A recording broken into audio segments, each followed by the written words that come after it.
Ok.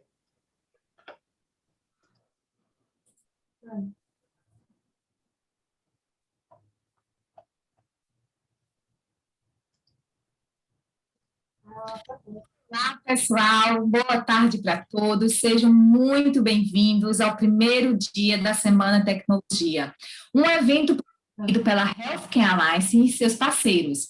É um evento 100% digital e que tratará como tema principal tecnologias que facilitam a gestão e o cuidado. Serão 2 dias de mesas redondas com vários especialistas e estamos apenas começando.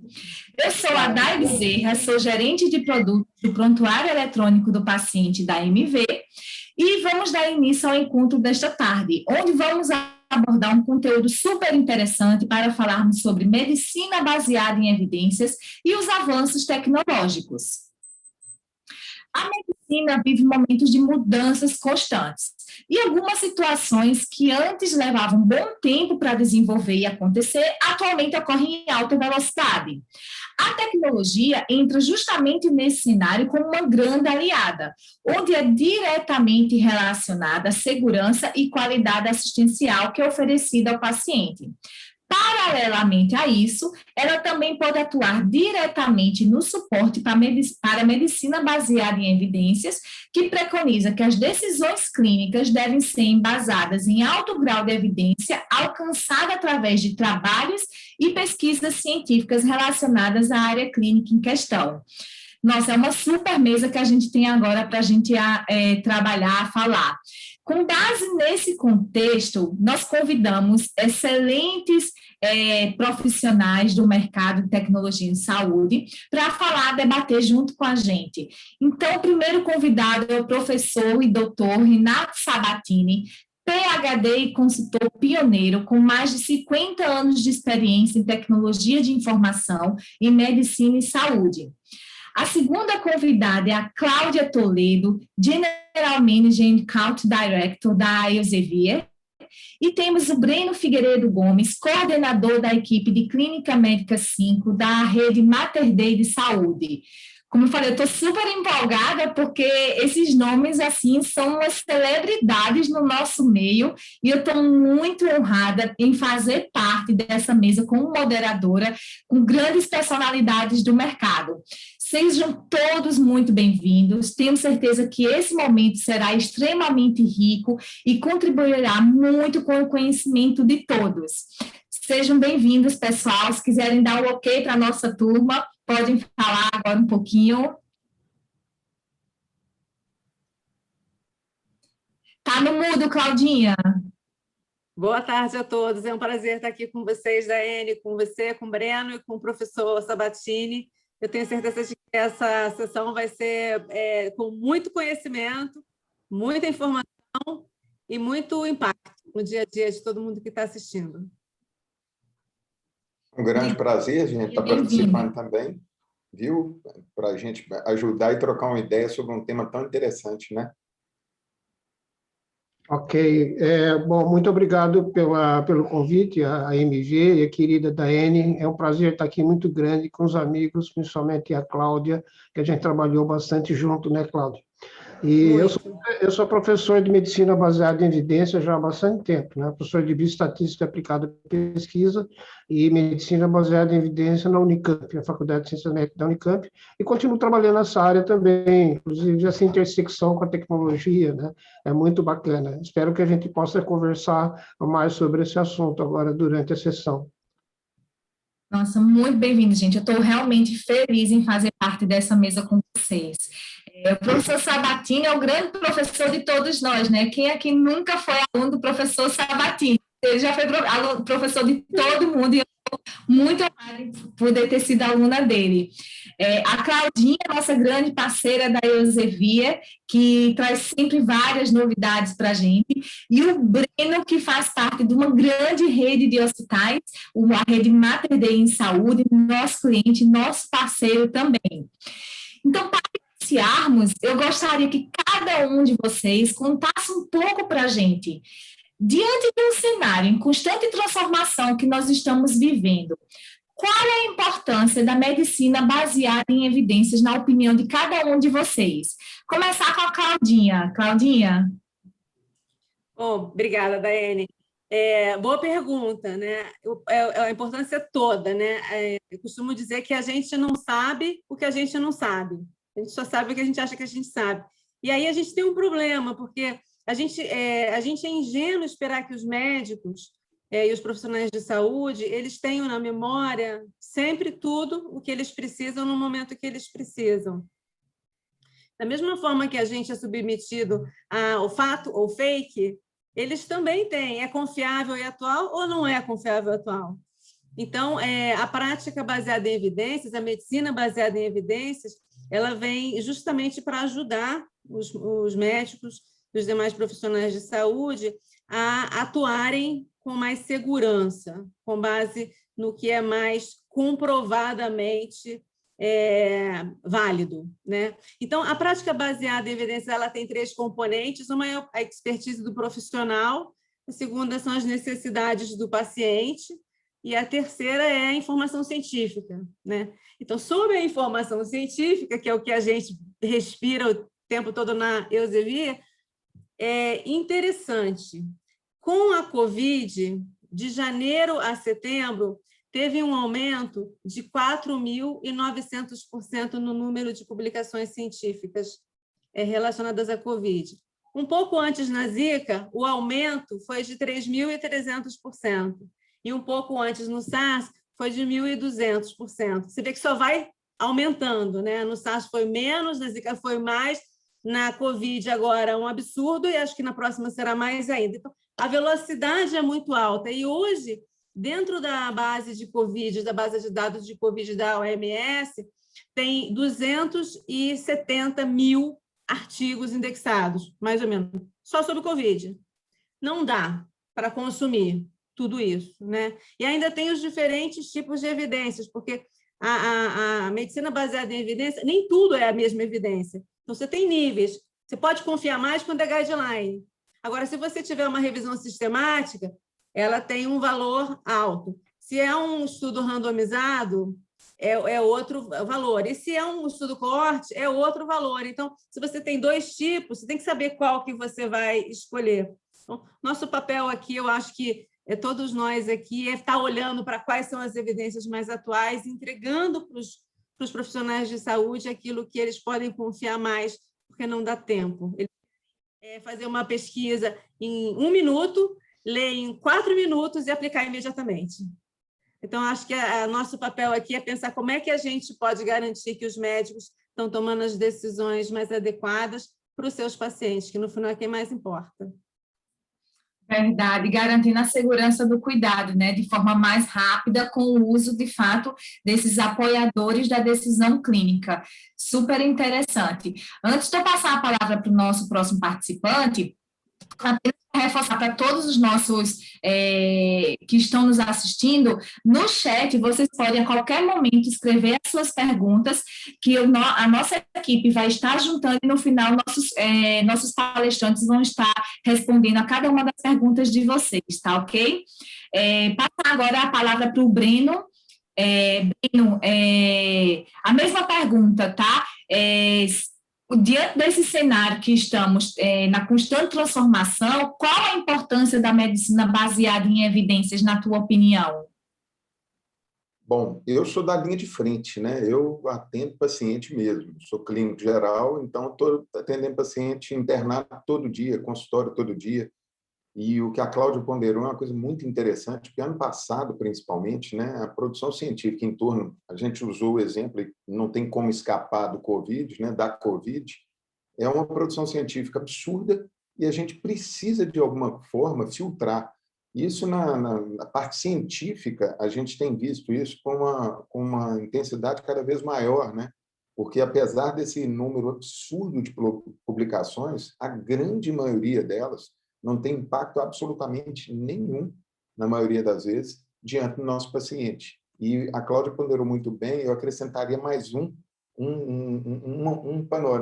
aspecto em termos da medicina baseada em evidência, que ela citou muito bem, que seria a melhor evidência clínica, o julgamento clínico, a expertise do médico, as preferências do paciente, esse tópico é fundamental, porque não adianta eu querer instituir a melhor evidência, se o paciente simplesmente não quiser.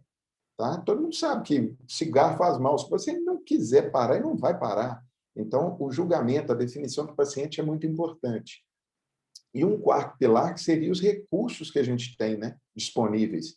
Porque, às vezes, eu sei o que eu tenho que fazer e eu não tenho o recurso necessário para isso. Então, apesar de eu ter tudo redondinho, em termos da medicina baseada em evidência, se eu não tiver o recurso disponível, eu não vou conseguir. E aí a tecnologia entra com uma força enorme, né? Quando a gente tem os recursos adequados, a gente consegue melhorar a nossa performance diante do paciente. E isso é uma coisa importante. Esse diante do paciente, saber conversar com o paciente, saber mostrar para o paciente as incertezas, principalmente dentro da área de saúde, é muito importante, né? Demonstrar incerteza sem demonstrar insegurança. Isso é uma coisa muito importante. A segurança, o paciente percebe que o médico está inseguro. Você não tem que estar inseguro, você tem que mostrar que a medicina não é aquela coisa redonda. Ou seja, você pode fazer tudo certo e dar errado, e você pode fazer tudo errado e dar certo. Então, medicina baseada em evidência é um norte para a gente, fundamental, indiscutível. A gente viu ao longo dessa pandemia, às vezes, ser jogada na lata de lixo a medicina baseada em evidência, né? Mas isso é motivo para a gente aprimorar. Eu não sou daqueles que ficam remoendo, não. A gente tem que conversar abertamente, principalmente com aquele que vai receber o nosso cuidado, que é o paciente e os familiares. Nós estamos na linha de frente todo santo dia com esse propósito, vamos dizer assim, de trazer para o paciente a melhor conduta, a melhor evidência, mas a melhor prática médica mesmo. Eu acho que é fundamental casar isso aí. A medicina baseada em evidência, ela, sem dúvida nenhuma, é um dos principais pilares. Tá? Verdade, você tocou num assunto muito importante, que é o engajamento, né? O paciente que participar também do seu tratamento, do seu plano de cuidado, que isso é fundamental para o resultado. Então, se não tem um bom engajamento, é a questão do cigarro que você falou, Breno. Sabe que fumar faz mal, mas se ele não quiser parar de fumar, ele não vai parar. Então, ele precisa estar realmente engajado no seu contexto de saúde. Extremamente importante sua colocação. E agora passar a palavra para o professor Renato Sabatini com a mesma pergunta sobre essa importância mediante essa transformação digital que estamos vivenciando nos dias atuais. Ok. Bom, em primeiro lugar, não existe medicina que não seja baseada em evidência, não é mesmo? É um absurdo a gente falar isso, que tem que ter medicina baseada em evidência. Agora, existe uma coisa que pouca gente entende, muito a maioria dos médicos, como o Breno falou, ainda não incorporou muito a medicina baseada em evidência, né? A gente tem que ver o que está acontecendo no Covid agora, e tem gente propondo tratamentos que não têm evidência, ou melhor, tem evidência sim, mas negativa, né? Isso quer dizer que poucos médicos no Brasil, eles entendem direito o que é evidência, o que é força de evidência, porque como a medicina o Breno falou, probabilística, né? Ela é baseada na incerteza. Eu tenho 2 filhos engenheiros, eu falo para eles que a gente aceita 5% de erro, eles ficam escandalizados, porque o engenheiro aceitar 5% de erro, cai a ponte, cai o prédio, né? E a gente aceita, não é isso, Breno? Então, essa coisa da incerteza significa que não existe uma evidência só. Existem diferentes forças de evidência, A, B1, B2, C, D. Então, o médico ele pode adotar qualquer nível de evidência que ele quiser, desde as mais fracas até as mais fortes. E óbvio que a gente quer, como professor de medicina, que eles adotem as mais fortes, né? Então, o problema é que, embora seja imensa a importância da medicina baseada em evidência, ela é pouco conhecida ainda. E isso é culpa do erro, o erro da educação médica. Das nossas 330 faculdades de medicina, acho que pouquíssimas ensinam o que é a medicina baseada em evidência no currículo médico. Então, esse médico já vai sair sem uma ferramenta intelectual, uma ferramenta científica para avaliar corretamente o que são evidência fraca, evidência forte, etc. Então, a translação disso, da medicina baseada em evidência para a prática, é muito problemática, né? Nem sempre você consegue fazer isso, seja porque não existe ainda conhecimento A ou B sobre um determinado tema, até ao ponto do custo e da viabilidade de fazer isso no Brasil. Se a gente quiser fazer oncologia clínica praticada no Sloan Kettering ou no MD Anderson, nós não vamos conseguir fazer no Brasil, a não ser em 2 ou 3 hospitais de ponta. Então, não adianta você ter a medicina baseada em evidência A ou B se você não consegue implementar. Então, aqui a gente precisa investir mais em tecnologia, né, para que a gente disponibilize esse conhecimento e, principalmente, a gente faça a educação apropriada de todas as profissões de saúde sobre o que é a medicina baseada em evidência. Ela existe há pouco tempo, porque, na realidade, ela é um movimento baseado em análises, meta-análises, revisão sistemática da literatura, metodologias como o PRISMA, acesso à informação bibliográfica, acompanhamento de ensaios clínicos em nível internacional, multicêntricos. Então, é complicado, né? A maior parte dos médicos aplica apenas o que ele aprendeu há 30 anos atrás na Faculdade de Medicina e olhe lá. Então, a medicina baseada em evidência, vamos dizer assim, é um movimento de elite, né? Da medicina mundial e que deveria ser mais adotado. Agora, não há dúvida nenhuma que é super importante, como o Breno falou, ela é a base da medicina translacional, ela é a base da medicina de precisão, ela é a base da medicina genômica, ela é o futuro do tratamento do câncer e de milhares de outras doenças, ela ampara o que vai ser a revolução da edição gênica com CRISPR-Cas9 e outras tecnologias, que vão fazer que daqui a 10 anos a medicina que nós vamos conhecer vai ser totalmente diferente da medicina que a gente tem hoje. Então, o uso de bioinformática, inteligência artificial, grandes bases de dados gênicas, tudo isso entrando no cenário sem que a maior parte dos futuros médicos tenha uma noção adequada de o que vai acontecer, né? Eu me preocupo muito com isso e eu procuro refletir isso na minha prática educacional, tá? É muito importante seu pensamento, professor. Tem uma pergunta aqui que nos fizeram, que eu ia deixar essa pergunta para o final, mas eu acho que ela está casando muito com o que o senhor falou agora, que é justamente isso da questão educacional das universidades. O Ciro Ulisses, ele perguntou justamente isso. A medicina baseada em evidências modificará o ensino médico nas universidades e como usufruir dessa tendência? Então, ela casa muito com isso que você vinha falando, né? Que precisa aprender, senão vai praticar a medicina de 30 anos atrás. Então, na sua visão, acho que casa muito com esse cenário que você falou, por isso que eu quis trazer logo essa pergunta para agora. Exato. Será que ela vai modificar o ensino lá nas universidades e como a gente usufrui da melhor maneira através dessa tendência? É como o ensino de tecnologia também, Dai.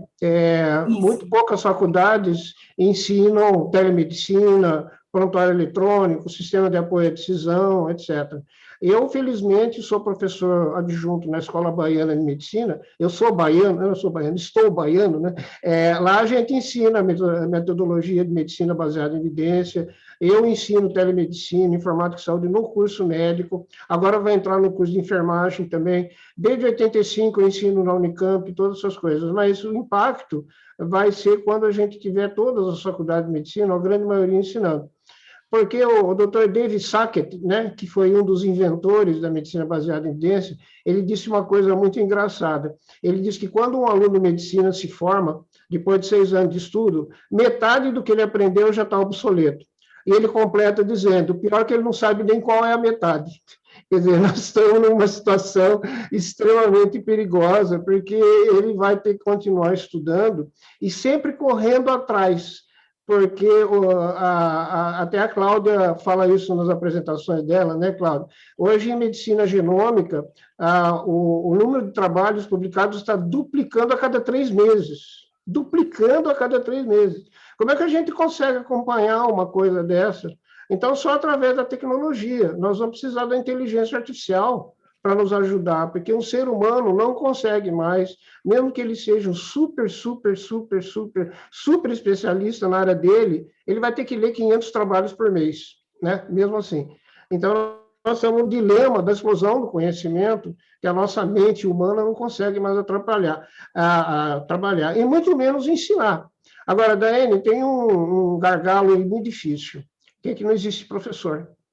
Tá? Então, não adianta cada faculdade de medicina falar assim, poxa, Sabatini, eu gostei, eu quero ter uma disciplina de medicina baseada em evidência, revisão sistemática da literatura, como ler um trabalho científico, como é que é a estatística complicadíssima que o pessoal está usando hoje em dia nos trabalhos, você não consegue às vezes, nem entender se não for um especialista. Onde que eu encontro esse professor? Ah, rapaz, eu vou ficar bastante difícil indicar até alguma pessoa para ele, porque a nossa pós-graduação não está formando esse tipo de professor de tecnologia e de medicina baseada em evidência, probabilidade e estatística de alto nível, né? É preocupante isso, porque nós vamos ficar para trás, com certeza. Eu ia dizer, chama nossos 3 palestrantes de hoje, são eles. Não tem professor, chama a Claudinha, chama o Breno, chama o professor Sabatini, pronto, montamos um time aí de professores para tocar aí nessas universidades. Com a tecnologia, só precisa ser a deles, onde tiverem. Eu tenho uma outra pergunta aqui, dessa vez também para o professor Sabatini.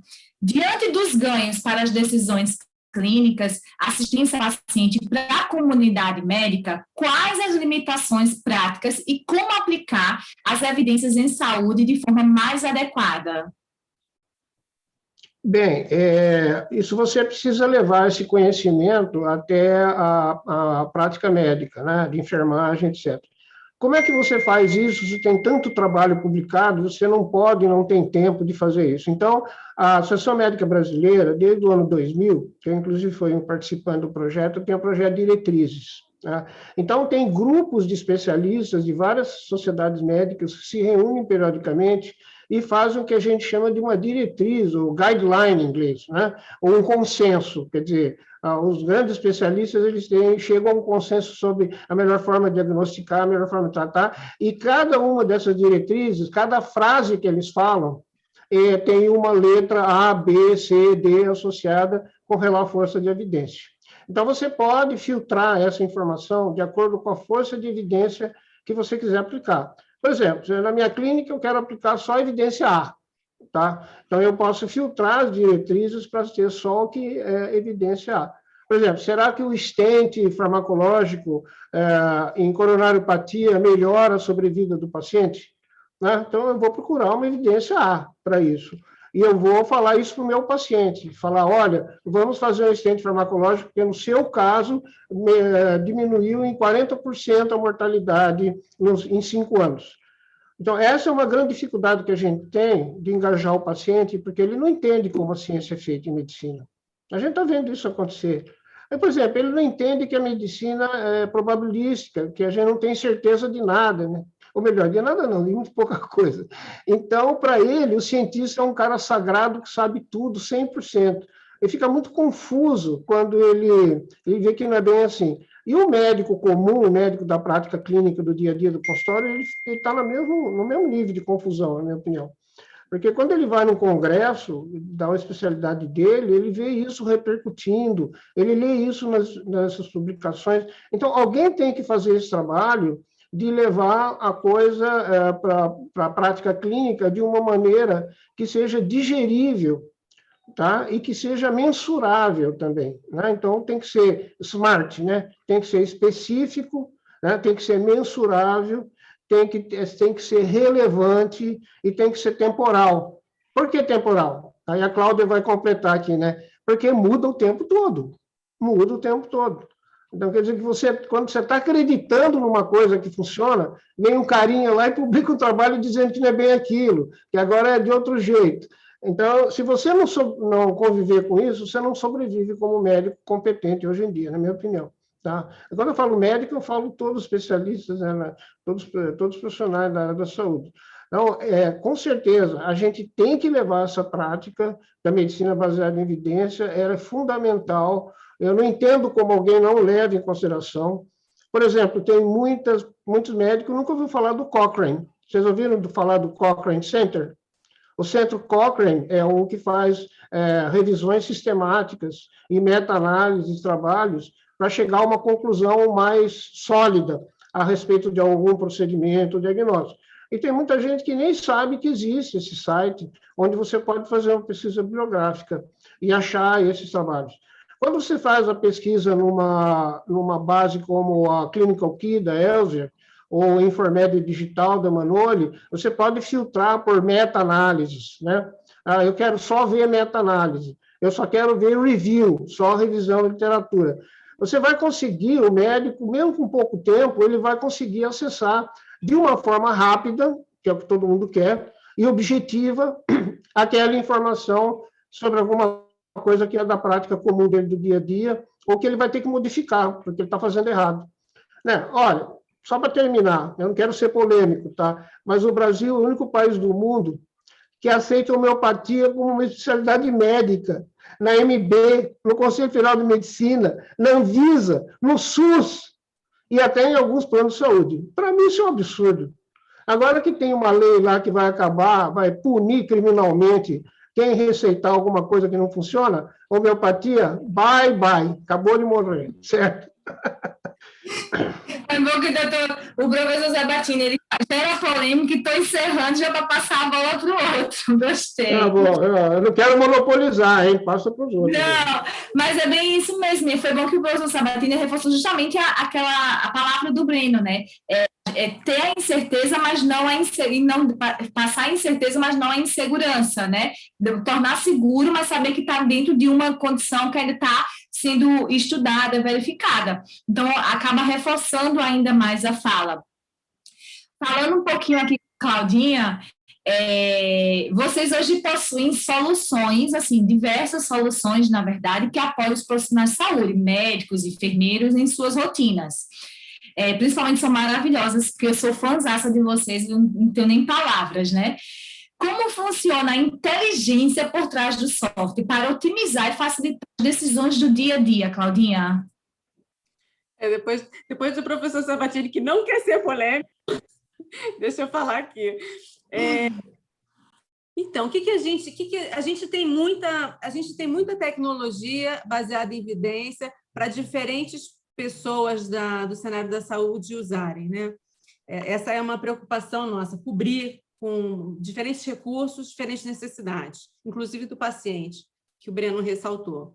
Então, o que a gente aprendeu nos últimos um ano? A gente trabalhou muito com o Médico do Brasil e a gente fez muita conversa com eles, mais de 500 médicos, e a gente aprendeu com os médicos do Brasil que eles têm uma ansiedade muito grande sobre qual é o tratamento mais eficaz que eles estão prescrevendo. Eles também nos dizem que eles têm uma preocupação sobre a comunicação com o paciente. Se a comunicação com o paciente está funcionando, se o paciente vai se engajar e vai cumprir o tratamento prescrito, se vai dar certo o que ele fez.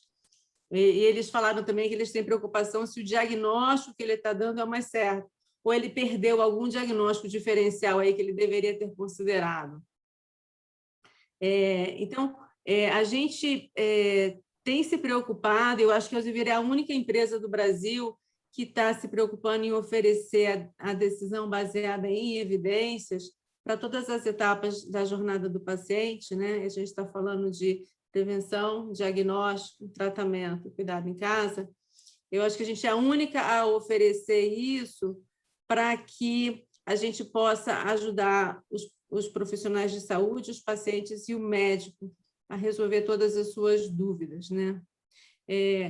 Porque precisa ter a informação baseada em evidência organizada, encapsulada de uma forma fácil de usar, como disse o professor. Não adianta dar um artigo para o médico que está fazendo a beira-leito, não vai ler, né? Então, a gente tem que facilitar essa medicina baseada em evidência para apoiar cada um deles nos diferentes desafios, né? E o que a gente está fazendo é que a gente está trazendo tudo que existe de melhor em adoção de tecnologia para a prática baseada em evidência, a gente está trazendo para o Brasil e está colocando isso em português. Então, é tudo em português e adequado para a regulamentação do Brasil. Como é que isso funciona? A gente traz a tecnologia, a gente adapta o que a gente precisa para integrar com o prontuário, a gente trabalha junto com as empresas de sistema para tornar mais fácil dentro do fluxo de trabalho dos profissionais, e a gente tem um grupo de SMEs, Subject Matter Experts, são especialistas em suas áreas, que trabalham para a tradução e a localização, a adaptação desses conteúdos customizados para o Brasil e para as nossas necessidades regulatórias, né, das nossas práticas locais. Então, eles trabalham sobre esses conteúdos, as evidências, eles atualizam para essas evidências mais atuais e a gente disponibiliza dentro dos prontuários eletrônicos, né? A gente fez isso com o SouMV, a gente colocou algumas plataformas nossas para que as evidências ficassem fáceis de ser consumidas com um clique. Não precisa escrever. Então, a ideia é facilitar. E ele só vai tornar a prática baseada em evidências como parte do seu cotidiano, vai incorporar no seu cotidiano, se for fácil de usar. Se for difícil, ninguém vai incorporar. Ninguém incorpora a dificuldade. Então, a gente trabalha para tornar isso mais fácil, né? Mais consumível. Então, ele não precisa 1 minuto para buscar e não precisa de 4 minutos para aplicar. Ele já vem aquilo ali, vai no fluxo de trabalho, né? Essa é a ideia.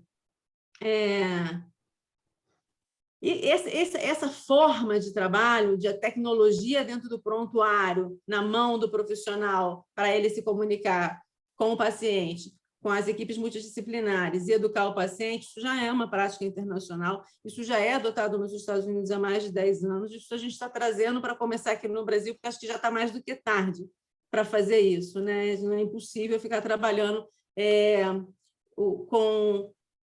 com as decisões de cada um sem ter a evidência, como disse o professor e como disse o Breno também. Então, o que a gente tem feito é que a gente traz essa prática e a inteligência que está por trás são dados, são campos estruturados que são trabalhados por especialistas nas suas áreas, como disse o professor, que juntam os grupos de consenso, eles atualizam e cuidam para isso estar sempre disponibilizado para as pessoas. Não tem black box, não é uma inteligência artificial louca rodando por trás, não, nada mais é do que são especialistas trabalhando em consenso, atualizando o que a gente precisa para o Brasil. De profissionais para profissionais, né?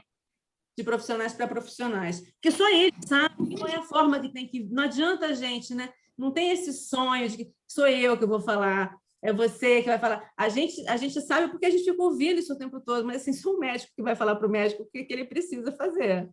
A forma de consumir, eles é que sentem na pele. Assim vale para a enfermagem, para a fisioterapia, vale para todo mundo. E assim, um grande diferencial do que a Claudinha falou é porque é tudo em português, de fato, são profissionais que estão escrevendo, que estão passando aquele tratamento, então fica mais fácil um profissional se comunicar com o outro, praticamente. Eu falando a nível de sistema, eu sou enfermeira, né, de formação, e hoje uma dos papéis que eu tenho é justamente isso, é conversar com o cliente, com o profissional na ponta, porque é mais fácil eu, profissional, entender o que ele está necessitando do que, por exemplo, a nível de desenvolvimento. Então, esse de ser profissionais, estarem atuando, pegando quais as melhores soluções, quais as melhores referências e criando esses conteúdos, eu acho que aproxima bastante as pessoas a quererem interagir mais com as soluções da Elsevier. Eu acho que é um grande direcionador, realmente, assim, olha, eu sei porque foi outro profissional, foi outro médico quem viu isso e está me informando qual seria a melhor solução. Tem uma pergunta aqui da Naline, que eu acho que casa agora para agora, não precisa a gente chegar lá no final para fazer. Estou mudando o roteiro aqui de tudo, né? O marketing vai me matar aqui, mas assim, ai, pelo amor de Deus. Mas eu vou mudar aqui o roteiro, porque ela perguntou justamente isso, né? Como funciona essa interface do MV com os conteúdos referentes à medicina baseada em evidências? Aí, Claudinha, você quer falar? Eu posso complementar? Deixo bem à disposição. Pode começar, pode falar você. Acho que você é a mãe, né? Você é a mãe da evidência dentro da MV, eu acho que você pode falar. Então, como é que funciona, né? Existe todo um processo, existem algumas soluções da Elsevier que são integradas com o produto MV. Então, por exemplo, de acordo com a solução que tiver integrada, existe um depara de informações, porque cada hospital ele tem uma gama de medicamentos, uma gama de materiais, de procedimentos que que ele já está acostumado a fazer. E aí a gente faz uma comparação com o que tem da Elsevier. A partir desse momento, quando o profissional ele está usando o prontuário e ele vai e preenche o CID, vamos pegar o exemplo do COVID, preenche o CID de suspeita de COVID e ele for na prescrição, aparece uma sugestão para ele de qual o melhor tratamento a ser seguido para aquele paciente baseado, por exemplo, naquele CID. E aí, nesse momento, não entra apenas só medicamentos, existem procedimentos, tem a parte de orientações, que é uma coisa que a Claudinha falou, que é justamente o engajamento do paciente, então a parte educacional com o paciente também é colocado para saber, olha, precisa orientar o paciente que ele precisa fazer os exercícios respiratórios, mesmo quando o fisioterapeuta não tiver. Estou falando assim por cima. Então, traz essa vantagem, e aí não preciso ficar, esse paciente está com essa condição, o que é que eu posso trazer em relação a isso? Qual seria o maior direcionamento, né? Então, funciona muito nesse processo. Então, é um facilitador. Eu vou até puxar o Breno um pouquinho agora para falar justamente nisso, como é que ele... o que é que ele vê de benefícios em relação a esse processo de dar um apoiador ao profissional, ao médico, e quais as tecnologias que têm ajudado as rotinas da assistência ao paciente. Já é conhecido de todos que há algum tempo, quando falamos diretamente sobre a atuação médica, surgem algumas dúvidas de como otimizar a realidade agitada desses profissionais, porque o profissional médico, principalmente, ele não para, né? O tempo para ele é riqueza. Então, quais as ferramentas tecnológicas utilizadas lá na rede Mater Dei que facilitam a rotina da equipe médica e também trabalha com essa questão de medicina baseada em evidências, se usam essas soluções, como é que eles fazem para o dia a dia o profissional de saúde ter uma segurança, uma garantia a mais com o cuidado prestado com o paciente. É bacana tocar nisso, porque, na verdade, é o seguinte, o médico ele tem que descer também de pedestalzinho, né? Achar que é o dono da verdade, que está sempre certo, que trabalha sozinho e faz o melhor sozinho. Isso já acabou. O médico que está sendo formado hoje, ou o médico que já está na área já está atuando dentro da medicina, se tiver essa visão, já ficou para trás. Foi o que o professor Sabatini falou, o médico ele precisa de ter essa retaguarda da tecnologia, obviamente, com a medicina baseada em evidência, e do trabalho em equipe também. Tudo funciona, né, igual um teatro. Você está vendo o espetáculo lá, mas o que acontece para fazer aquele teatro rodar? Você tem uma retaguarda extrema, o que está na coxia, né? O que a gente não enxerga, é tão importante, em algumas situações, até mais do que aquilo que está sob o holofote ali, que seria a figura do médico. Né? Então, primeira coisa, o médico ter humildade, descer do pedestal, saber que ele não é dono da verdade, muito pelo contrário, a verdade, além de ser extremamente ampla, com inúmeras possibilidades, né, a gente não tem como acompanhar essa velocidade de informações, filtrar essas informações. Então, o trabalho em equipe é fundamental. Trabalho em equipe nosso com nossos colegas, então, por exemplo, no meu exemplo específico, eu trabalho eu e mais 2 colegas e a gente passa nos pacientes todos juntos, tá? Porque o que um não vê, o outro consegue ver. Então, eu abro meu campo de visão. E fazendo analogia com a tecnologia na prática nossa, é mais ou menos isso. Quando a gente começa a usar inteligência artificial, ferramentas, igual a gente tem dentro do Mater Dei, né, da MV, o Medic, que é o aplicativo que a gente consegue ver o prontuário, ver exame de imagem do paciente, ver histórico do paciente, de qualquer lugar que eu tiver. Se eu não tiver isso, eu não ofereço a alta performance para o meu paciente, entendeu? Porque o paciente ele não quer saber se você foi formado lá em Harvard, se você tem 300 diplomas. Ele não quer saber disso, não. Ele quer saber se você resolveu o problema dele e se você está disponível, se você dar atenção para ele. Tá? Então, isso que o paciente percebe como qualidade, e a gente, às vezes, menospreza isso. E a tecnologia ela vem para ajudar nesse aspecto. Eu sou um entusiasta da tecnologia, inteligência artificial, aprendizado de máquina, porque eu tenho certeza que vai ser uma ferramenta a mais para me deixar ficar mais tempo do lado do meu paciente. Conversar com o paciente, olho no olho, que coisa que máquina não vai fazer. Né? Então, aquele médico que fica morrendo de medo de máquina é o médico que trabalha igual a máquina. Então, vai ser atropelado mesmo. Então, a máquina ou a tecnologia ela vem para complementar, para otimizar a minha performance como médico.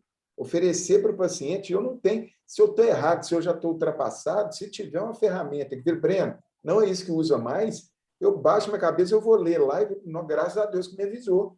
Senhora, você não é médico, você não tem que dar pitaco aqui. Isso não existe mais. Então, não só a questão profissional do trabalho em equipe mesmo, com todos os profissionais, enfermagem, fisioterapia, psicologia, nutrição, o setor administrativo do hospital, se você não tiver esse jogo de cintura ali no meio, já era. Então, em termos de tecnologia, o que a gente tem hoje dentro da rede Mater Dei, principalmente o prontuário eletrônico, a facilidade grande de acesso às informações do paciente, porque aí eu personalizo o meu atendimento. Eu não vou comer mosca, o paciente vira e perguntar para o paciente 300 vezes o que ele está tomando de remédio. Não, eu tenho um histórico, 300 vezes qual o procedimento que ele já fez, qual o exame que ele tem, que eu tenho acesso rápido. Né? Então, está na minha mão. Eu sei que ele fez uma tomografia no início do ano, está ali na minha mão, com a imagem, com o laudo. Então, eu consigo oferecer na ponta, que é o mais importante para o meu paciente, essa segurança. Na hora que ele fala, eu viro e falo assim, não, acabei de ver sua tomografia. Espera aí, essa tomografia eu não vi, não. Espera aí, rapidinho. Pega aqui o celular, entra.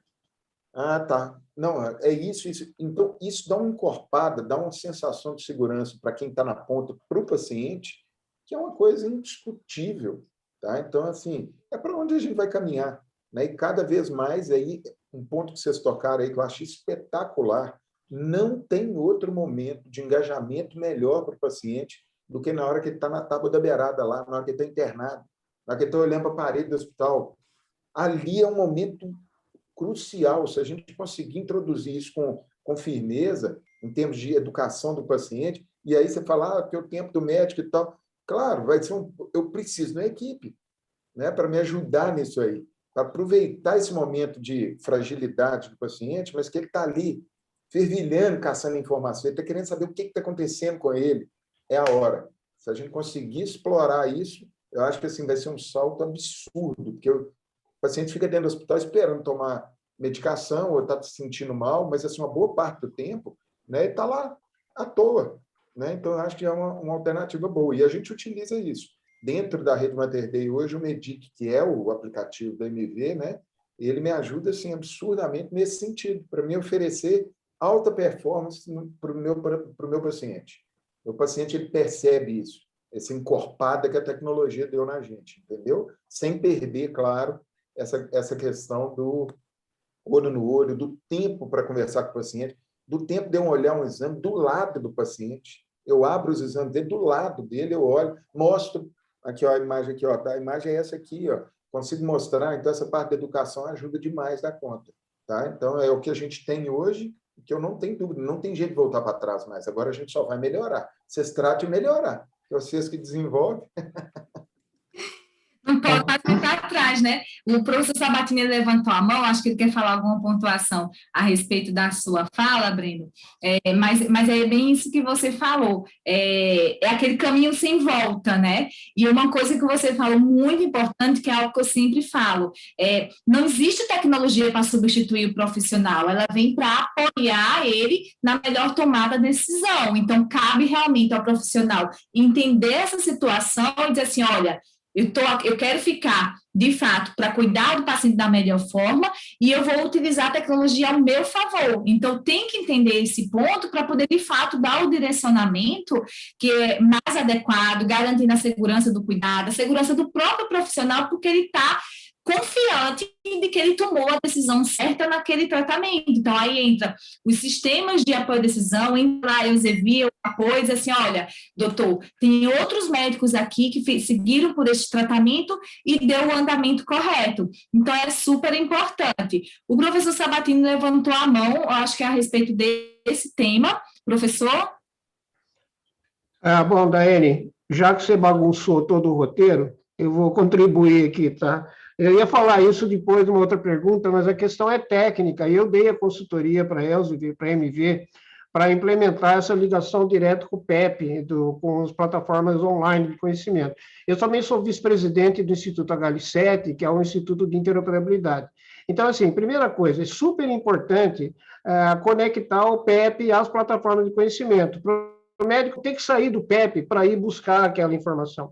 Então, nós temos um padrão que chama HL7 Info Button, que aquelas palavras estão... existe uma caixinha de busca dentro do PEP, onde o médico pode, o enfermeiro pode digitar as palavras, ele vai direto para a plataforma de conhecimento, que ela é baseada em evidência, controlada, de qualidade. Você não vai fazer uma busca dentro do Google, tá? Até dá, mas o Google, ele não tem controle de qualidade, e nem muito menos controle de evidência. Então, ele é nefasto. Infelizmente, 90% dos médicos, quando vão fazer uma busca de alguma coisa, vão buscar no Google, tá? O Google acadêmico é um pouquinho melhor, mas não muito, porque lá tem homeopatia, medicina tradicional chinesa, toda espécie de porcaria que vocês podem imaginar. Então, você tem que buscar o que a gente chama, a Cláudia vai gostar, chama curralzinho bem comportado. Quer dizer, você vai fazer a busca num lugar que você sabe que tem alta qualidade de informação. Então, você não precisa se preocupar, tá certo? Não precisa se preocupar. Eu sei que a informação que vai voltar, Breno, é de alta qualidade, tá? Agora, segunda coisa, como é que você faz isso? Então, se você usar esses padrões de interoperabilidade de sistema de apoio à decisão clínica, que é uma coisa que no Instituto HL7 Brasil nós estamos trazendo já há muito tempo, né, Cláudio? Fizemos com você, com outras empresas, como a Manoli, fizemos seminários para ensinar o pessoal a implementar esses padrões de interoperabilidade, e a MV foi a primeira que acreditou em nós, né? Lembra disso daí? Então, ela falou assim, nossa, que bacana. Quer dizer que o médico vai usar o PEP como um real amigo dele. E não uma porcaria do lei escreve, que essa lei escreve, é um papel eletrônico. O PEP tem que ajudar o profissional de saúde. Então, toda vez que você tiver uma dúvida, que você quiser saber algo que você aprendeu 40 anos atrás, né, Breno? Você não lembra direito, você não vai poder passar insegurança para o paciente. Ele vai sentir imediatamente que você passou insegurança para ele. Você dá uma enrolada nele, fala, eu vim aqui no retorno, vamos ver o que vai fazer. Então, eu falo, mas, doutor, o senhor não é médico? Não dá para você me falar agora qual que é o melhor? Não, porque ele está enrolando porque ele não sabe, tá? Agora, se ele estiver dentro do PEP, ele clica lá, aparece na frente dele uma fichinha, que em 35 segundos ele lê, e aí dá aquela segurança por parte dele, porque ele viu uma informação confiável. E não foi atrás do Google, que vem 30 mil links, que é a mesma coisa que não vi nenhum, né? Tá certo? Você não sabe qual que é aquele que é bom. Agora, se você usa uma plataforma online de conhecimento que tem governança, a palavra mágica, governança, alguém que toma conta daquele conhecimento, é o curador do conhecimento, é o cara que se preocupa em atualizar o conhecimento assim que ele é atualizado, que ele é publicado. Você tem um enorme alívio, eu vou falar a palavra alívio, porque eu uso diariamente essas plataformas de conhecimento e não vou usar outra, tá? Porque eu não vou ficar perdendo meu tempo tentando filtrar a informação, se ela é boa, se ela não é. Os médicos, em geral, são muito snobs, né? No bom sentido, sempre você vai olhar alguém que sabe mais que você, tá? Não é? Então, se você é de uma faculdadezinha lá, você vai olhar para a Unicamp vai olhar para Harvard, e Harvard vai olhar para Deus, sei lá eu, porque maior que Harvard, eu acho que não existe, né? Tá certo? Então, esse snobismo é bom, mas ele é baseado no reconhecimento da autoridade.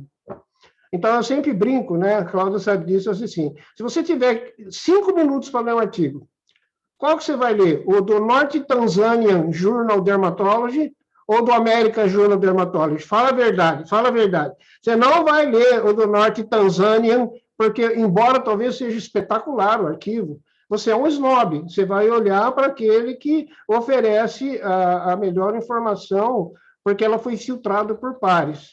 Então, respondendo aqui a pergunta da Naline, como que funciona essa interface da MV? Ela funciona via um API, né, um Application Programming Interface, que ou a Elsevier ou qualquer outra empresa dá para que você possa acessar de forma transparente a base de conhecimento deles e volte essa informação dentro do PEP, ou você usa um padrão que é também um API, só que é um padrão HL7 que todo mundo usa. É assim que você faz. Então, quando você for escolher um prontuário, minha querida, procura um que tenha essa interface, porque não é obrigatório ter. Algumas implementam, outros não implementam. Na maior parte de vezes, não implementa. Quer dizer, você vai ter que procurar aquela informação na plataforma de conhecimento, independentemente do PEP. Não que seja uma má coisa, até que dá. Você puxa o celular na frente do paciente e fala, espera só um pouquinho. Não vai pegar muito bem, né? O cara vai sair correndo. Nossa, eu fui no médico e ele não sabia nada. Ele teve que olhar no celular dele. O médico, né? A gente fica imaginando que o cara sabe tudo, né? Mas não sabe. A gente sabe que não sabe. Então, aqui, esses sistemas de medicina baseada em evidência, eles têm que garantir, do lado do provedor da informação, o curralzinho bem comportado, que vai dar para ele a melhor informação. E, finalizando, tem que ser integrado com as ferramentas que os médicos e enfermeiros usam no dia a dia. Então, tem o Order Sets, né, que é o conjunto prescricional, que também a MV implementou em cooperação, tem para a área de enfermagem, né, da EN, os Care Plans, né, os planos de cuidados, todos eles baseados em informação de altíssima qualidade, relevância e atualidade. Acho que é isso que a gente vai conseguir. Como, no futuro, 100% dos médicos dos hospitais vão usar o prontuário eletrônico, é importante que eles escolham um que tenha essa integração com conhecimento externo, inclusive de inteligência artificial, né? Perfeito, professor. Eu sei que a gente está nos minutos finais, mas eu tenho uma pergunta ainda para cada um. A gente já bagunçou o roteiro, a gente já mudou todas as coisas, mas dentro do nosso foco. O Breno falou bastante agora há pouco sobre a questão do MEDIC, e aí eu queria uma pergunta. Ele falou, né, sobre os benefícios, como traz, mas Breno, além da parte da assistência, quais outros benefícios que vocês identificam com o médico na assistência ao paciente e se vocês utilizam protocolos dentro da rede PERD que auxiliam também os profissionais de saúde no seu dia a dia? Sim, a gente tem vários protocolos, né? Até o professor Sabatini falou dos guidelines, de diretrizes, com alguns indicadores dentro da rede. Os principais, né, que são os mais comuns, né, a utilização, a profilaxia de trombose venosa, o tempo porta-balão no paciente que chega com infarto, com supra, o tempo porta-agulha no paciente que chega com AVC. Então, a gente tem esses indicadores baseados nesses guidelines, nessas diretrizes, que são atualizadas constantemente pelos profissionais da rede, né? Então, é unificado. Hoje, as 3 unidades da rede Mater Dei, eles têm os mesmos protocolos, então você consegue fazer uma comparação entre eles, que isso é uma outra coisa importante. A partir do momento que você colhe o dado, né, a informação, você tem que ter um parâmetro, e a comparação mais importante é de você com você mesmo, né? Então, você não vai se comparar com um outro serviço que você não conhece, é difícil você fazer essa comparação. Agora, dentro da rede, a gente consegue fazer isso comparando com os pares mesmo. Então, uma coisa importantíssima em termos de guideline, de diretrizes, né? Ela não pode ser um trilho, ela é uma trilha. Então, o médico ele tem que ter discernimento também, porque em algumas situações você tem que quebrar o protocolo, sim. O melhor para o paciente vai ser a quebra do protocolo.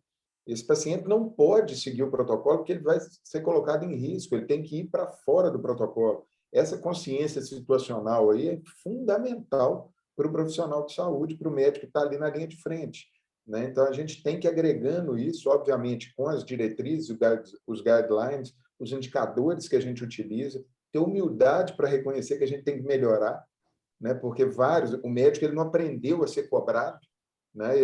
Para ele é uma ofensa, às vezes, ser cobrado, e isso não existe mais. O médico é um profissional como qualquer outro, tá? Como qualquer outro. Então, ele tem que ter a sua performance avaliada de alguma forma, com consistência, e o prontuário eletrônico nosso ele dá isso para a gente, essa facilidade para a gente.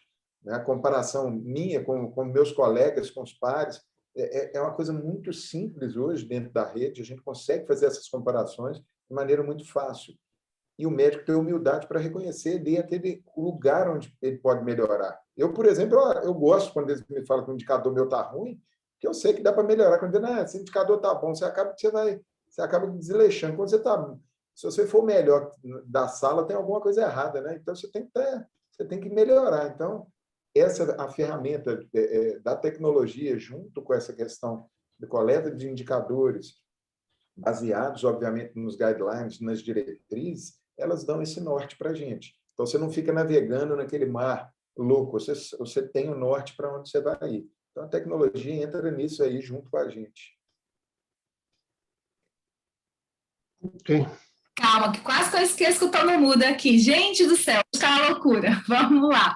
Aproveitando desse cenário justamente de protocolo que vai ajudando, vai direcionamento, a minha pergunta é justamente nesse cenário, vou continuar nesse tema junto para a Claudinha, que é justamente como a Elsevier tem atuado para facilitar os acessos aos protocolos de cuidado, dados clínicos e, consequentemente, ajudar no diagnóstico médico.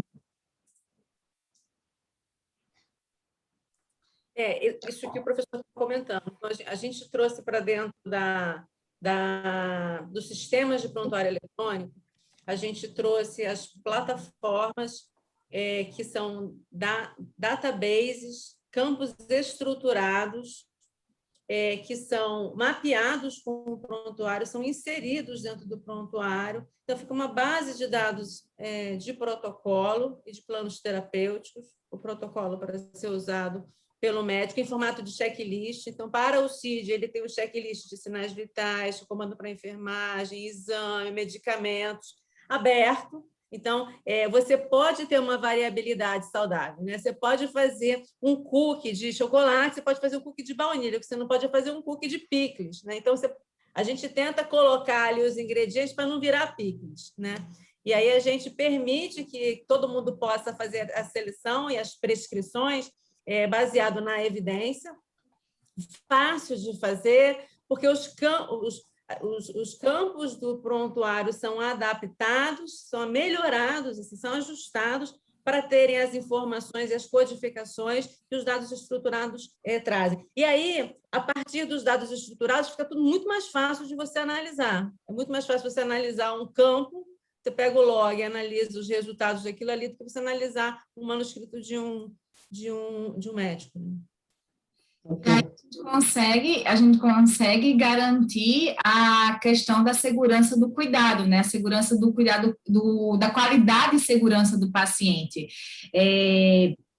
Claudinha, aproveitando nisso, quais os cuidados que vocês têm justamente para garantir quais os cuidados obtidos por vocês para essa garantia, a garantia da qualidade e segurança do cuidado prestado ao paciente? Eu acho que você falou um pouquinho em relação justamente a esses cuidados e tudo mais, mas só para encerrar, porque eu tenho uma pergunta bem polêmica que eu estou guardando para o final para o professor Sabatini, eu estou segurando ela. Não é sobre homeopatia, não, né? Não é. Então, a segurança, a qualidade da segurança do paciente, ela entende que você tem que entender e mitigar os riscos que você tem, ou que você deveria mitigar os riscos. Deveria ser um esforço contínuo de todos nós no setor da saúde. O que a gente faz? A gente, na Elsevier, a gente tem um processo editorial muito rígido. São equipes dedicadas para fazer atualização de informações com base na hierarquia de evidências que o professor falou, que a gente falou, que todos falamos aqui. Além disso, o objetivo disso é que a gente consiga trazer as informações organizadas de uma forma que a gente ajude a mitigar o risco. Não vamos mitigar o risco, juntos vamos mitigar o risco. Nós trazemos a evidência e a tecnologia junto com os sistemas de prontuário para apoiar isso, né? Mas o que a gente faz? A gente tem uma sinergia com equipes de qualidade, equipes de desenvolvimento de clientes, de conteúdo digital, de tecnologia. A gente pega os feedbacks clínicos dos nossos atores, né, das pessoas que trabalham com a gente, que usam os nossos sistemas, e a gente incorpora para poder fazer a melhoria contínua. A gente tem, dentro da Elsevier, eu acho que a gente é a única empresa de informação científica que tem isso. A gente tem um head de inovação e qualidade e segurança do paciente. É alguém que só olha para isso. Então, essa área criou uma que a gente chama Jornada da Qualidade e Segurança do Paciente, que tem 6 pilares com itens de atenção que todo mundo que preza pela qualidade do cuidado e segurança do paciente deve seguir, que é, inclusive, uma jornada que é adotada pela Sobrasp, que é a Sociedade Brasileira para a Qualidade do Cuidado e Segurança do Paciente. Ela adota isso na prática dela de educação e de comunicação. Então, eu acho que assim, a gente tem que olhar a qualidade do cuidado e segurança do paciente com a ótica abrangente que ela tem que ter, porque você tem a educação, você tem a parte de cuidado, você tem a parte de educação do paciente, a melhoria contínua, a pesquisa, tem um monte de coisa que você tem que olhar, e não é só para acreditação, você tem que fazer porque tem que fazer, porque a gente tem que viver bem, a gente quer ser bem tratado e a gente quer ver o nosso paciente com melhores resultados. Então, a gente se dedica muito sério à qualidade do cuidado e da segurança do paciente e acredita que ouvir o mercado, inserir dentro das nossas plataformas de evidência o que tem e colocar isso disponível dentro do prontuário é o caminho certo. Perfeito. Eu tenho uma pergunta aqui. Eu sei que a gente extrapolou o tempo, mas eu pedi aos meninos do marketing mais uns minutinhos, porque eu queria que o professor Sabatini respondesse essa pergunta. Foi a Valéria Abud que colocou. No mercado, atualmente, existem vários aplicativos, entre aspas, de diagnósticos,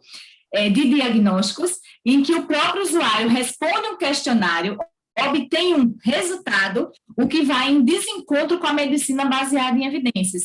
O que o Conselho de Medicina está realizando para este tipo de app?